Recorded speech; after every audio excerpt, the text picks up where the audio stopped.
Hey guys, welcome to another episode of the BFer, or otherwise known as the Battlefield Esports Roundup, Episode 6. I'm daskro, and I'm joined by Brett. Brett, how's it going? Pretty good, man. Excited that we are finally on episode 6. Sorry, guys, for the extremely long delay. I know it's been like 3 weeks, but daskro and myself have been extremely busy. But now we have some free time on our hands, and looking forward to resuming these episodes on a more frequent basis.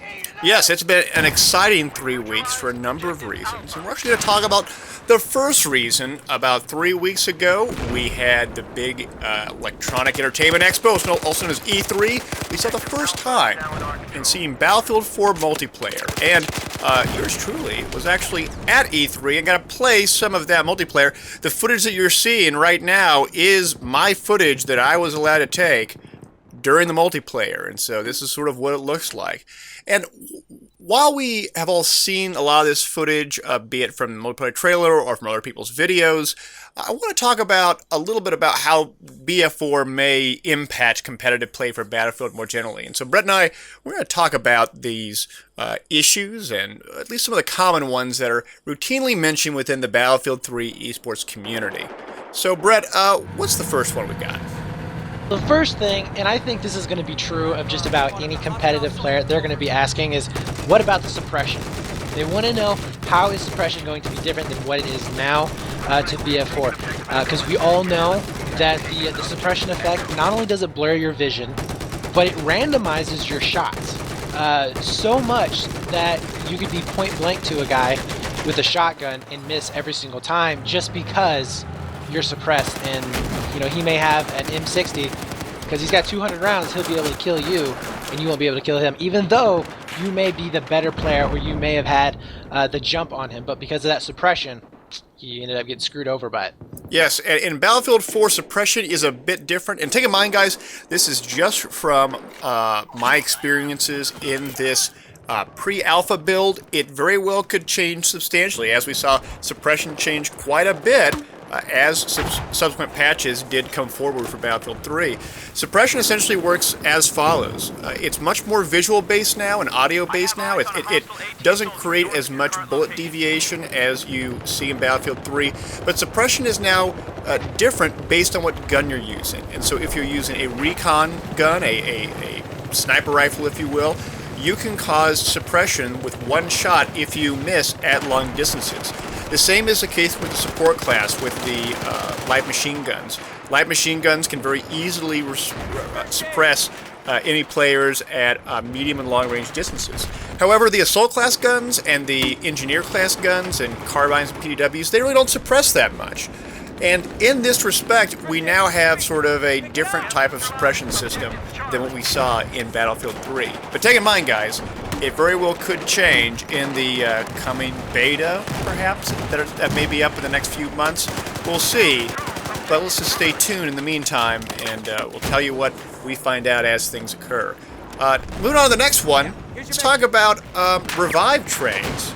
Revive trains are something that has been an issue all the way dating back to Battlefield 2 when revives were first mentioned. Some of us remember the Bad Company 2 days where revive trains were just crazy incredible, especially with the invulnerability mechanics that were in some patches. In this, the DICE developers say that the revives are going to operate differently than in Battlefield 3. Now, we haven't seen any footage showing what this means, but it's going to be different. Brett, how do you think a different revive mechanic may do to the game? Well, I mean, depending on how they change it up, if they kind of go back towards what BC2 was like in terms of just the time, because if you do know in BC2, when you res that first guy, you could not go right to the next one and res him. It was about a second to 2 seconds wait before you can get another res off. So they may be, extending that charge time, which will greatly, increase the chances of, if you actually make a big team push, that it's going to be successful, because those guys aren't going to be able to pull out those paddles, res 2 guys real quick, and then all of a sudden you're fighting 3 to 1 instead of 1 on 1 or 1 on 2, possibly with a guy laying on the ground. So they may be tweaking the recharge times, and they might be tweaking the actual health, depending on how much you actually get rezzed by. I know that in previous games that we have seen, where if you did get rezzed, you didn't get rezzed all the way up. You were a good example would be like Planet Side. You can't get res at full health. You're only res at half health.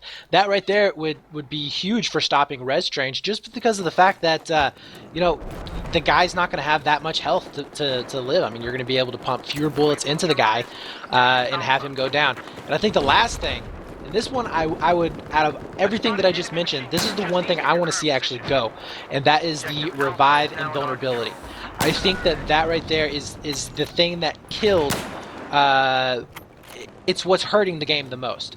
I think that if you took out the revive and vulnerability, it would make res trains a lot easier to stop, and it would be a lot harder to do that. It would actually take a lot of team coordination to do a successful res train, because not only would they have to res the guy, but they would have to either cover him while he's getting up and shoot the other guy, or the guy who is getting resed has to know exactly where to shoot right then and there before he gets popped again. I think those are going to be huge. I definitely agree with that. One of the other big changes that I noticed is the changes in the classes themselves. So for those that don't know already, here's the recap. 1. The support class no longer has a C4. That is now given to the recon class. The support class instead has some additional weapons that they can use, including an XM25, which is essentially a small, portable, semi-automatic grenade launcher. It's not a big grenade launcher like an M320 grenade launcher. It shoots little grenades, and it's more of a clearing out guys that are camping sort of weapon, as opposed to something that you could run and gun like you would, let's say, with a grenade launcher in the game Quake. In addition to that, you also have a different setup in terms of ammunition. Ammunition across all the classes has been significantly reduced, and because of the perk system that we'll talk about later, no one guy can really go through battle and still have a bunch of ammunition to spare.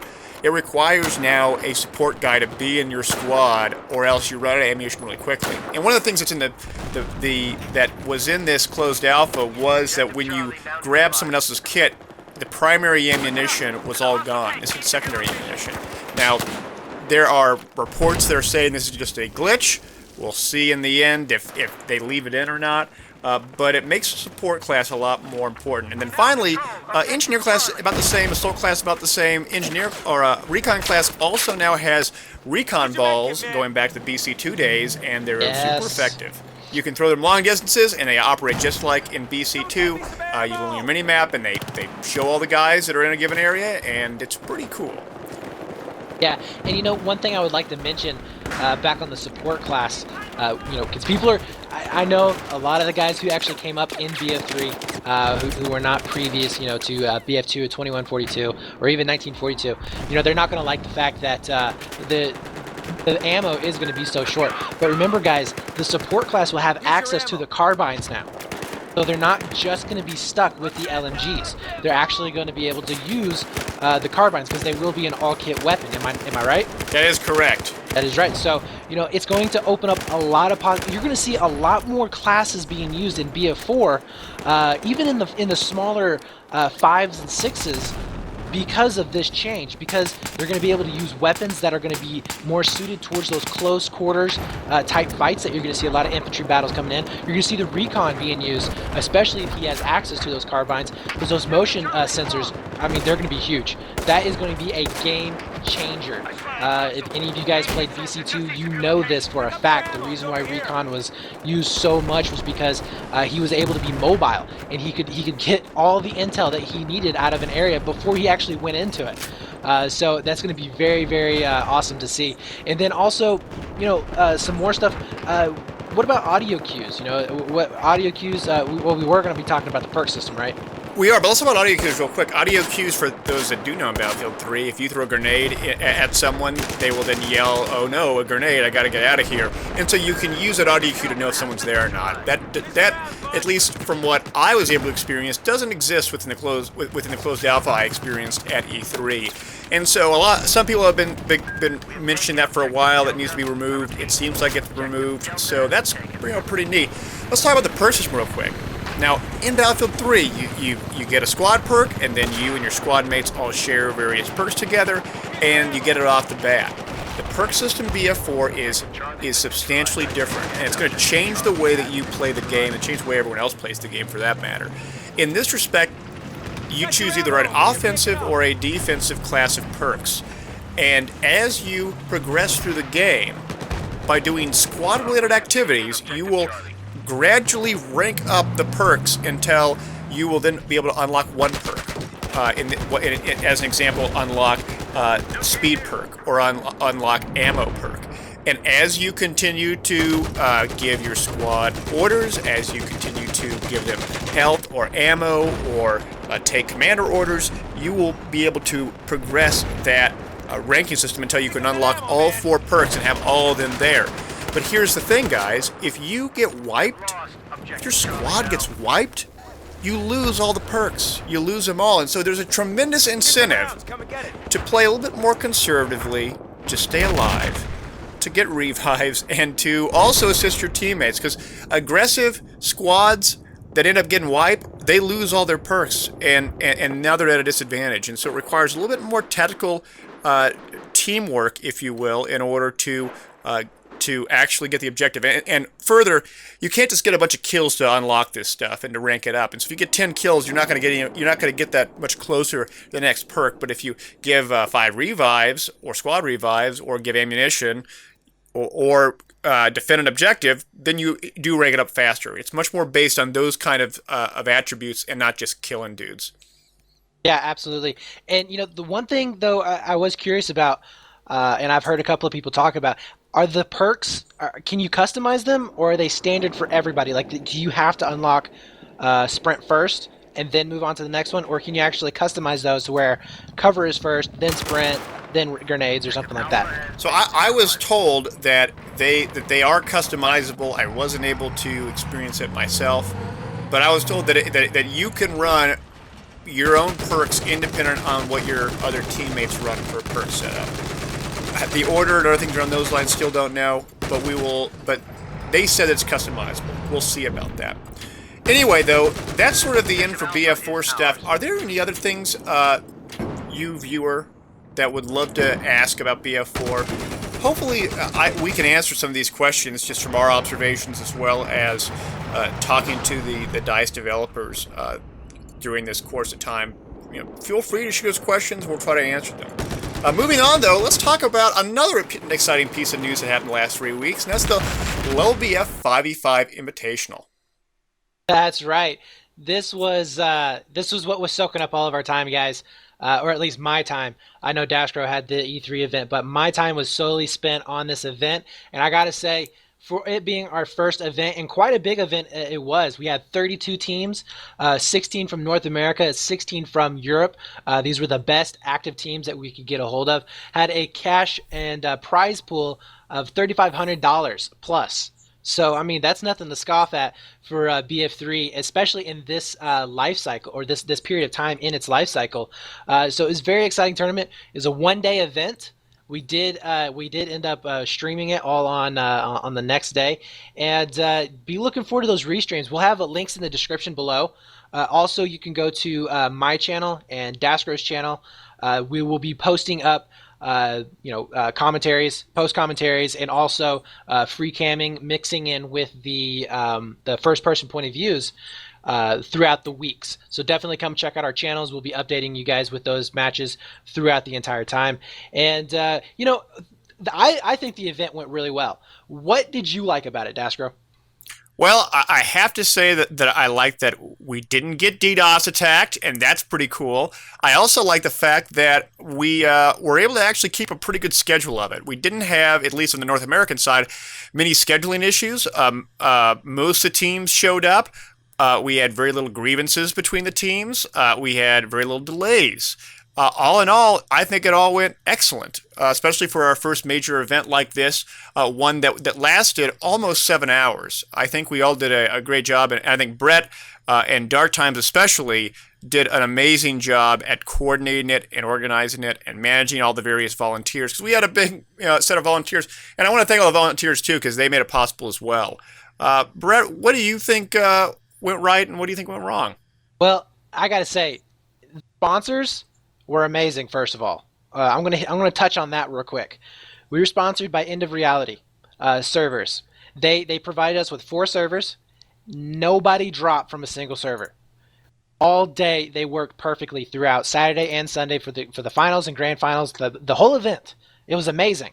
So definitely go check out those guys. All the sponsor links will be in the description below.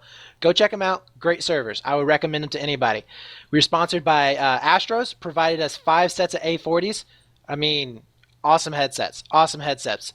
And then we were also sponsored by Mad Cats, who provided us with the Strike 7 keyboards and mice. So amazing. I mean, those are like $300 keyboards. So this is not small stuff to scoff at. And then also, I would like to thank, and this is not well known, but I do think it needs to be mentioned. People out there, the event coordinators, myself, daskro, and a lot of the level crew included, donated for the cash. So we actually donated our own money to help for the cash prize, and we had over $1,000, I believe, in cash donated. So this is not proof that we're wanting competitive gaming for Battlefield to come out. I don't know what is, but yeah. So thank everybody who helped out. Thank our sponsors. They were amazing. Thanks to all of the staff, like you said before. And then to go on to what I liked about the tournament, I liked everything. I was glad that it was over, just because it's been such a worry on me here in these last month or so. I've just been like racking my head because I've just been so nervous. But it went really well. I thought everybody did a great job. I had a few hiccups on my end with the streams. I do apologize to the teams that I did cast, because you guys really didn't have any exposure like I wanted you to. But I definitely think that the matches that were the most interesting got cast. I know that Dynasty and Shot Docs was a really good one. So, Oh yeah. and that one, guys, is up on our channels actually right now. So if you want to go check that out, do so. And then also the Exertus versus Nexus match, which should be up here pretty soon. That was a pretty intense matchup, to say the least, too. So be looking for those. But yeah, tournament went well. I liked everything about it. There were small little nuances that I was a little bit disappointed at that we can work on. But, for the most part, for our first tournament, it was kick-ass. And, guys, be looking for more of these. All right, we are going to be doing more of these. And that's going to segue right into our next topic. Let's talk about the 2v2 chopper event. Yes, we're doing another event in just a little over a month from now. It's 2v2 choppers, just like we did a few months ago. And it's going to be a low flying cup, and so it's going to be the gunner can only use his TV missile, and the pilot can only use his rockets, and you can't fly above the highest building in the given map. I'm really looking forward to this. I thought it really exciting. To me, this is where the free cam really shines, is these awesome 2v2 chopper battles. I'm really psyched about it, and I think what we're going to have is both a North American 2v2 chopper and a European 2v2 chopper event, perhaps all on the same day. We'll see. But we're gonna do two separate events, all one big exciting endeavor, regardless. Yeah, no doubt. And guys, be looking out for more information on that. We will have the actual signups are going to be starting here, I would say, here in the next week, maybe 2 weeks. So definitely be looking out for that. We will be updating you guys as soon as we know the information. So if you're pilots, you think that you have the best of the best and you can take it, definitely be looking out for more information on this. And next, let's talk about, we are going to be having future events. I touched on this a little bit before, but we're planning on having a couple more BF3 events, and then we're also planning to hit BF4 hard. I mean, we are going to go full throttle BF4. You guys are not going to recognize the competitive scene in BF4 compared to BF3. It's going to be two different instances. I mean, we've got events that we're planning on lining up throughout the whole entire first 6 months for BF4, so it should be pretty exciting, and watch out for that. And then, so now that we got that done and over with, let's talk about War XS. Yes, War Access League. It has a bunch of different events. First, the 12v12 finals took place.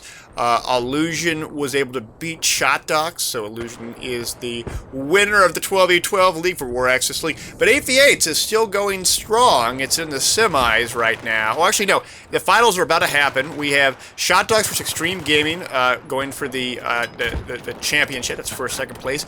We have the bronze match as well, which is Illusion versus Ass Kickers. So Illusion is not going to be able to get first place in the 8v8, but they may get third or fourth. We also have 5v5 league as well for War Access League. It's in the semifinals, Extreme Gaming versus Zero Talent, and then Exertus versus Ass Seekers again. So 5v5, that's doing pretty well. And then finally, they also have a 44 league, and it's semis as well in this respect as well. And it's No Mercy versus Technical Difficulties, and then Extreme Gaming versus Nexo Gaming. A lot of different leagues all coming to a close, but remember, CEVO is still actually in full force, which is another league completely separate from War Access League. It's 5v5, it's continuing its regular season. We haven't seen any real upsets, it's just pacing along, but that's sort of what's going on the PC end. But what about on the PS3 end, Brett? Yeah, so actually last Saturday, and it's unfortunate that we weren't able to announce this earlier, there was a PS3 World Nations tournament. This was going to be Team USA versus Finland. We won't spoil what the results were for that, I think, just yet, because you can actually go and check out their videos on their website, which will be posted down below. Really cool website, go check it out. I believe they're supposed to be holding at least one more season, maybe. I'm not really sure, but definitely go check them out. They've done some really awesome stuff. Very, very professional. These guys are sticking it out like us, trying to keep a comp scene alive for BF3. And I will say this: I saw a part of the stream with USA versus Finland, and it was awesome matches. Awesome matches. I highly encourage you guys to go check that out. Yeah, it was pretty intense, and so you can check out the links below for World Nations Tournament. Hopefully they'll have another tournament before Battlefield 4, we'll see. And remember, guys, if you have any esports news that we didn't mention that you think is worth mentioning, please send them to us at battlefieldreplays@gmail.com and let us know. If you have any montages that are based on competitive play, send it to us again at battlefieldreplays@gmail.com. And then if you have any full POVs, full perspectives of you and your teams playing a scrim or in a match for any of the leagues we mentioned or didn't mention, send it our way as well. Just upload it on YouTube, put it on listed. It needs to be 720p or higher. And then for the multi-POV matches, we need at least 3 perspectives from any of the players playing. Again, send it to battlefieldreplays@gmail.com. Brett, where can they find you? Yeah, you can find me on my YouTube channel at youtube.com/AaronTVH1. That's AARONTVH1. And then you can also find me on my Twitch channel. I do stream probably about, I don't know, twice a week. And then also I do show matches or tournaments on the weekends when we have them. And that's going to be twitch.tv/BrettFX. You can look that up, and I'll be, follow me, all that kind of good stuff, and it'll notify you when we go live with something awesome. And Daskro, how about you? How can they find you? YouTube.com/Daskro, Twitch TV/Daskro, Twitter Daskro. It's all Daskro. That's what it is. It's all Daskro. It is all Daskro. But guys, seriously, be sure to subscribe to Brett's channel, AaronTVH1 on YouTube. I want to see all these various esports supporters on YouTube to grow their channels and to continue their efforts, because we need it. And if you're interested in doing any of this, if you're interested in doing any commentary or even montages of competitive matches, let us know. Send us an email at battlefieldreplays@gmail.com, and you can get involved too. This is not some exclusive club. We're willing to take any volunteers that are willing to do this, because Brett and I are volunteers in this as well, and we want this to grow. Yeah, so, absolutely. Brett, any closing thoughts? No, man. I think we're good. All right. Thanks for tuning in, guys, and we'll see you later.